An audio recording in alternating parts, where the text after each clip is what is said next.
Créé le 8 janvier 1983, le Centre de civilisation bantou est un projet porté par 13 États africains, dont le Gabon, avec pour ambition de promouvoir la culture bantou. Un projet désormais aux oubliettes pour des raisons complètement méconnues du public et même des agents de cette institution. Vous dire exactement la situation du CIBA aujourd'hui, c'est penser trop connaître d'ailleurs même.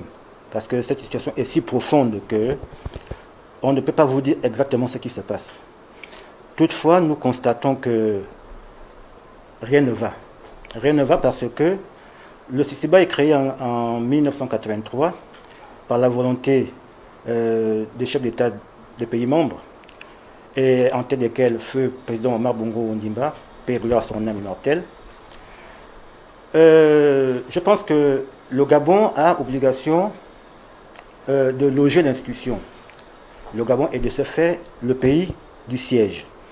Et c'est comme ça, comme le Gabon de 83, je pense en 92, avait entrepris la construction d'un vaste siège que nous tous nous connaissons du côté d'Awendji, qui malheureusement n'a jamais atteint sa finition. Est-ce qu'il manque de moyens? Est-ce qu'il manque de volonté? Ça, on ne peut pas dire. Mais nous ne comprenons pas par quelle mesure, par quelle magie, tout un bâtiment aussi bien construit avait été désossé. Et on n'a jamais su qui avait fait ce travail-là. Un abandon dont les conséquences se répercutent aussi bien sur la vie professionnelle des administrés du CICIBA que sur leur quotidien socio-économique.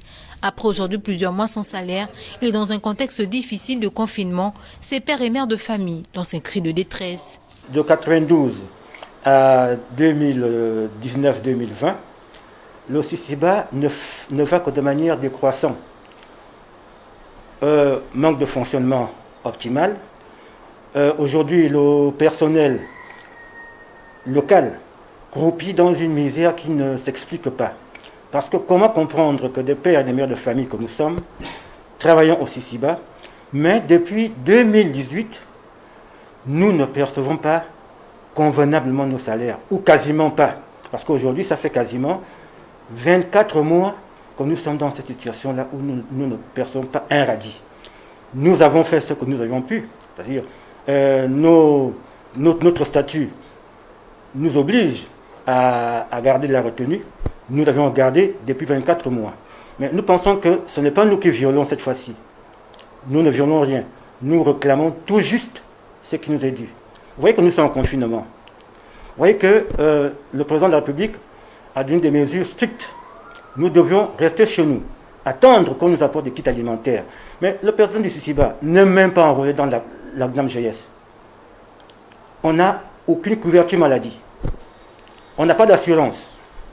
Nous faisons comment? La semaine dernière, notre collègue qui était d'astreinte, le gardien, est passé de trépas.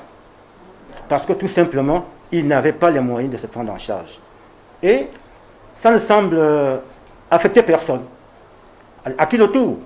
Si on ne peut plus, qu'on nous paye nos droits, qu'on s'occupe ailleurs. Ça ne sert à rien de nous prendre en otage dans une institution et qu'on ne nous paye même pas. Alors nous, on fait comment? On a des enfants qu'on ne peut plus scolariser. Nous sommes pour la plupart locataires. Ça fait 24 mois qu'on essaie de dire à notre bailleur, on n'a pas été payé. Nous devenons la risée du quartier. Nous clochardisons. Qu'est-ce que nous avions fait pour mériter une sanction aussi sévère? Nous appelons les hautes autorités de la République pour qu'elles débloquent cette situation-là. Ça, c'est prendre juste le minima, c'est-à-dire le plus récurrent, 24 mois. Mais si on prend tout ce qui s'est passé avant 2018, donc nous demandons à ce que les hautes autorités de la République nous viennent en aide, qu'ils interviennent dans cette affaire-là, parce que ça nous dépasse. Une situation qui n'a que trop duré et pour laquelle il convient aux différents États d'envisager des solutions pour sauver ce projet noble de l'histoire des différents peuples bantous qui sommeillent au Gabon.